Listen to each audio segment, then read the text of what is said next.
Hey guys, welcome to All About Auburn podcast. Be sure to like, comment, and subscribe. So today we got Vernon Speaks Sports on. Man, you can check him out at Mark Rogers TV. He was recently on the War Report. This guy's all over the place. What's up, Vernon? Hey, what's going on, Devin? Man, I'm definitely glad to be on the All About Auburn podcast. Definitely look forward to talking about a little Auburn football today. A lot of moving parts, a lot of things to unpack. So whenever you're ready, man, let's get it going.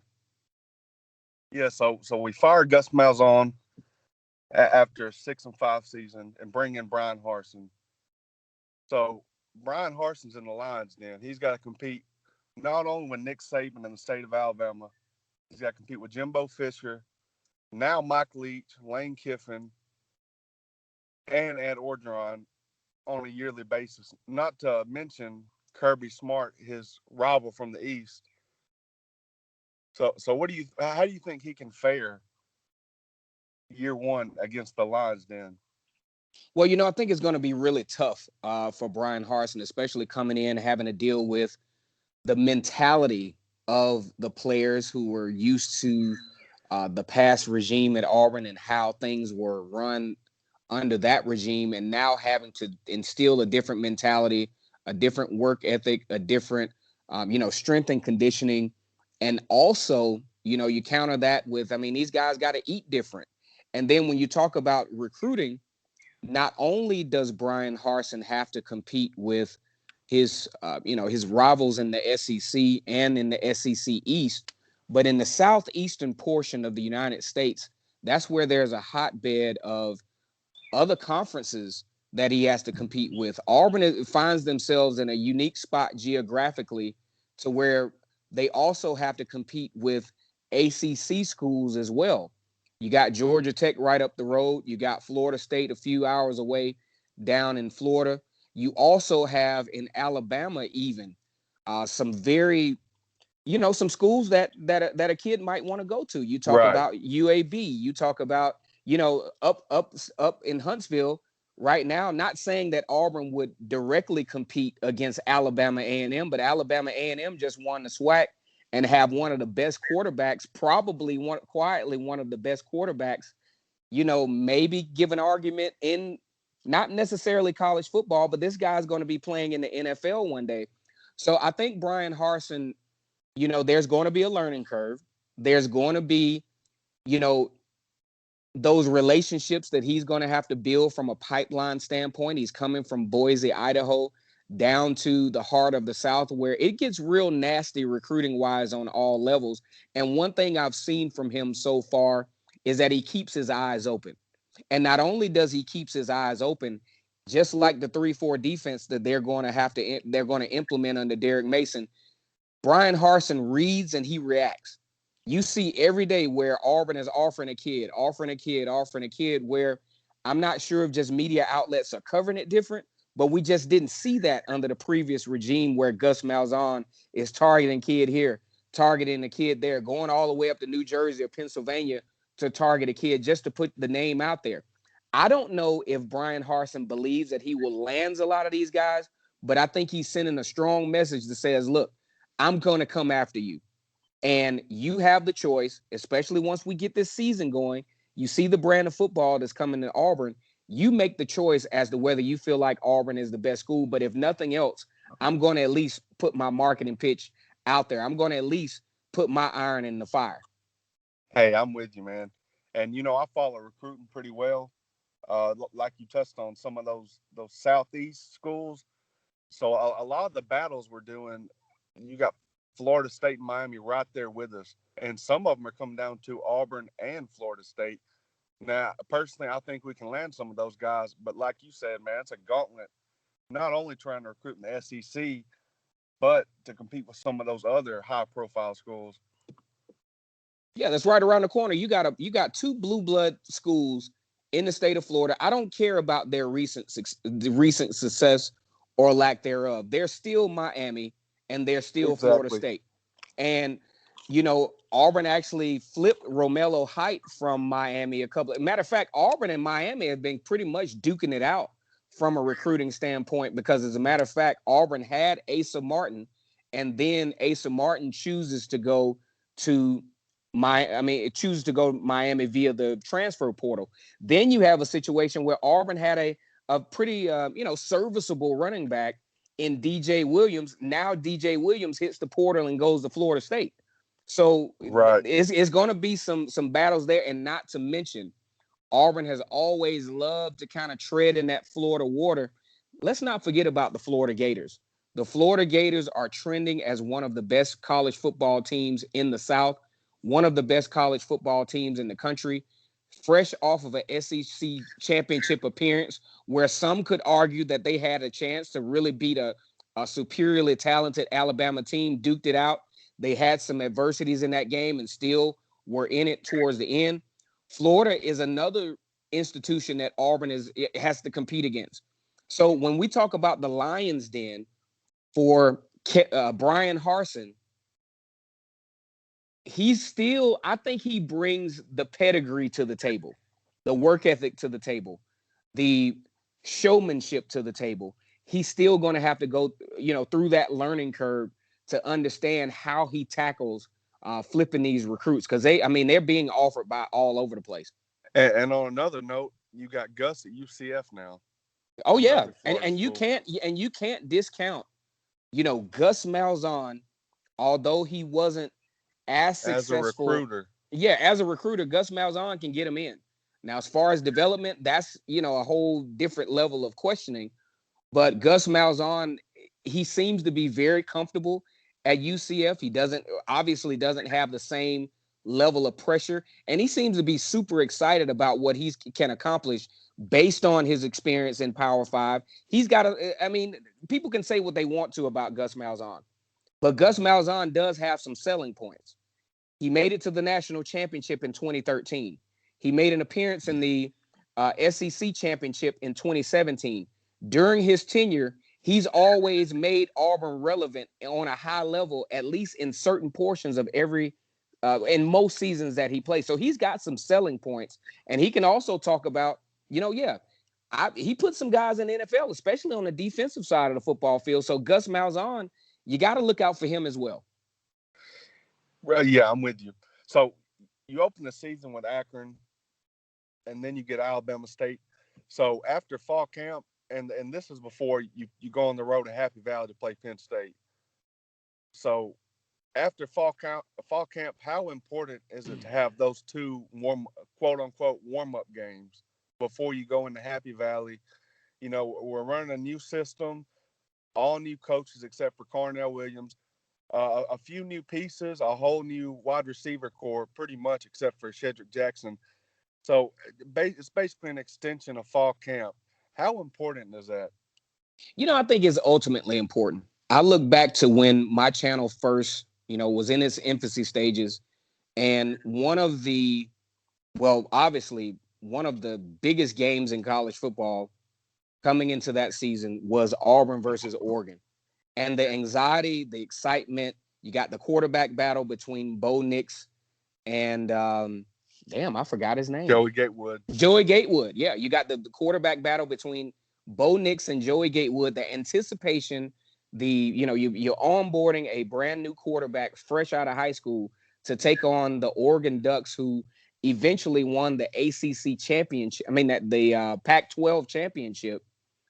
All of that anxiety coming into the season, Brian Harsin absolutely does not have to deal with that in his first year, which is probably going to be very, very beneficial to him, because, like you said, you're bringing on a totally different system. You're bringing on a totally different level of mentality, and what a soft landing for Brian Harsin to be able to extend fall camp. And I really hope they take advantage of this, to extend fall camp, to tie some loose ends in a real game day scenario, to tie some loose ends to get ready for Penn State, who I feel that Penn State is a manageable game based on personnel for Auburn, which I don't compare I do as Penn well. State. Yeah, I don't compare Penn State to we were all scared to death. I don't give a shit what y'all say. When we were talking about playing Oregon, we were Washington. why do we have to play these teams to begin the season? Why do we have to play Clemson to begin the season? Because most of us know the history of Auburn. we really don't get better until probably about the midseason. That's when we really start to catch our stride. And to have to begin the season with a team that's probably going to win their conference is just a lot to ask. And it's a lot to ask, especially for a new coach. I think Brian Harsin, of all the coaches, all the new coaches that are coming in, I think Brian Harsin has a relative, opportunity to be successful immediately based on what you expect from a new coach. Do I expect Brian Harsin to just sweep the SEC by storm and win the SEC West and compete for the SEC championship? I would be absolutely ridiculous to say that. But do I think he has the opportunity to use those two games, in addition to fall camp, in addition to what he's going to be able to do in the summer, to segue himself into the Penn State game and possibly win one there, similar to Georgia back in the early, I think it was 2017, where Georgia went on the road to take on Notre Dame, won that game by 1 point, and the rest is history for Georgia and his Kirby Smart and his regime at Georgia. And that's the opportunity that I know that, based on what I've seen from Brian Harsin, he's eyeing that as the key opportunity to put his name on the map and put Auburn on the map. And that's going to help in a lot of ways. Yeah, I don't expect us to be a well-oiled machine by the time we play them, but I definitely expect us to take strides into what ultimately we're going to be. Also, Penn State opens the season with Wisconsin. I believe it's Wisconsin. So off the bat, they have a tough game. I mean, hell, they lose that game. That's a confidence killer. Also, Penn State last year, I believe they started 0-5. Finished the season strong. Penn State's going to be a sneaky good team this year.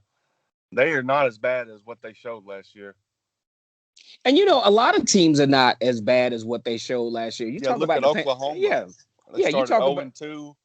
By the end of the season, they may have been one of the best 4 teams in the country. right. And you talk about Oklahoma and I think the Big Ten and even the Pac-12. These teams had a delayed start to the season. They're sitting around watching whether the conference is going to allow them to play football, and then have to say, okay, now we're going to do it. So let's just throw these guys in the fire and let's get these guys ready to play football. The season starts epically in October. And, you even get Ohio State starting late, and then, they catapult into the college football playoff. So it was a very different type of season. And in some ways, depending on who you are, you judge, whether to use the pandemic as an excuse, and then others don't get the pandemic excuse. And clearly, Alabama doesn't get the pandemic excuse. They won the national championship. And I'm just going to throw this out here, and it doesn't have anything to do with the topics of the show. If Auburn, say, I'm not going to even say LSU, because they could probably get away with some stuff like that too. But if there's a team that's not typically in that, let's just say Cincinnati. Let's just say if Cincinnati would have won the national championship, instead of Alabama, who obviously did not have the pandemic asterisk by their national championship, I guarantee you Cincinnati, if they would have won it, they would have been like, oh, they took advantage of the pandemic. Or if even Exactly. even Auburn would have won it. Oh man, that ain't nothing. If it wasn't for the pandemic, they would have won. But that's a totally different argument for a different day. I'll tell you one thing: Cincinnati was good enough to win the championship. Man, those guys were good. Did you see? Okay, now I like watching video on other teams, and for some reason, my favorite postseason game was Cincinnati against Georgia. And when I tell you, Cincinnati brought it to Georgia. They were up 21-10 in the middle of the third quarter. Probably should have won the game. They started making some mistakes. But when I tell you that is a very good football, I don't know what they got coming back, but that was a very, very good football team that really stuck it to Georgia. And Georgia's lucky they came out with a win there. Yeah. That defense was crazy. Also, their defense is ranked number 6 going into the next season. But you know how that is. Oh yeah. Okay, so you have junior quarterback Bo Nix coming into his 3rd season. He started since he was a true freshman. You have the grad transfer from last year, Grant Loy, a senior. You have the true freshman, very talented Demetrius Davis. So you had Sandberg transfer. You had Shail Garnett transfer. So between those three guys, do you think there could possibly be a quarterback battle brewing behind the scenes? I think Brian Harsin is trying to eliminate as many distractions as possible. Coming in as a head coach in the SEC, that's a distraction in and of itself. They want to see what you're going to do. And I think Brian Harsin is a pretty nice strategist. I think he is really compartmentalizing and albeit hiding what is actually a quarterback battle brewing at Auburn. We can't discount the fact that Bo Nix has had his successes and had his challenges. We also can't discount that you also have Demetrius Davis, who's coming in as one of the top quarterbacks out of the state of Texas. And if you know about the state of Texas, you know that there's some talented players over there. And for Yeah, him I to lived have, there for 2 years. yeah, for him to have the success that he had on that kind of level in Texas, I don't believe that he's coming to an SEC school where he could have went to Texas A&M, he could have went to the University of Texas.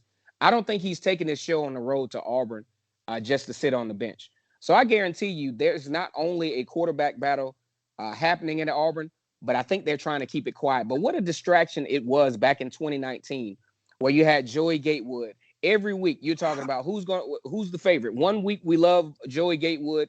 One week we love Bo Nix. One week we're comparing Joey Gatewood to Cam Newton, and then the next, oh man, Bo Nix is really looking good.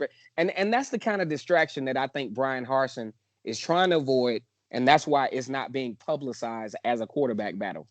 And not only that, but the pressure on Bo Nix when he finally got to start. Right, right. Especially, you could tell the anxiety of Bo Nix leading up to the LSU game. You're you're not playing absolutely terrible for a true freshman, playing probably one of the most, challenging schedules of anyone in college football that year. You Yeah, had it was Oregon. ranked number Oh, 2 in the country. yeah, it was absolutely ridiculous. You got to play Oregon, then you got to turn around and play Texas A&M.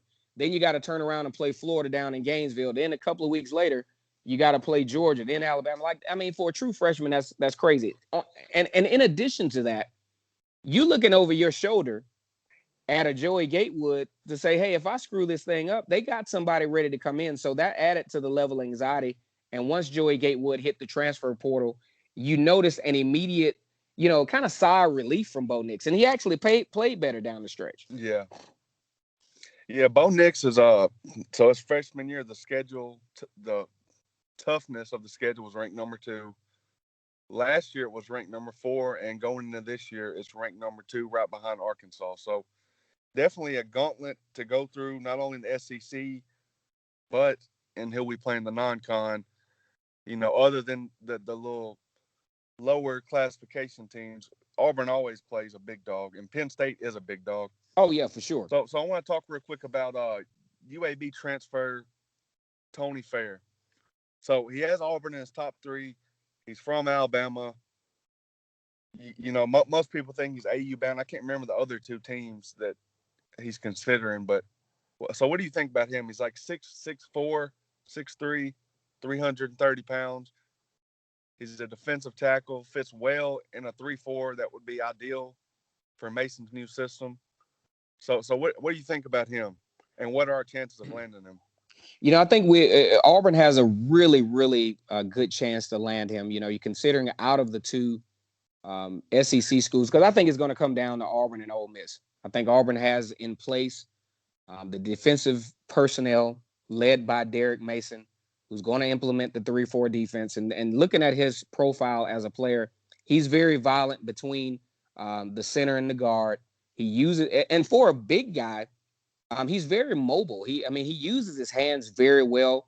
And the most impressive thing about him, in addition to his power and in addition to his disruptive abilities, is I like the fact that he shows up to the big games. It's easy to hide out, especially when you're UAB playing against Miami, playing against Tennessee. But I saw some of his best highlights against some of the higher tier teams that UAB played. Yeah, albeit they didn't win the game, but he definitely made his presence felt. And, for a guy like, Tony Fair to team up with Tyrone Truesdale and Lee Hunter in that middle to add some depth, because when you're playing in that nose tackle positions, it's a lot of physicality down in there, and you have a lot of potential for injuries and things of that nature. And down the stretch, what has hurt Auburn? What has kept Auburn from, finishing seasons off is really depth. You talk about depth at running back. You talk about depth at quarterback has always been a key. And now that things have gotten so physical up front, the depth at the defensive line is definitely going to be key. And I think Tony Fair will be a very good fit. And I think based on all the elements involved, this would be a great opportunity for him to be on the, national scene, assuming that he comes in and, displays some of the things that he showed on video footage. I think this is a great opportunity for both Tony and Auburn.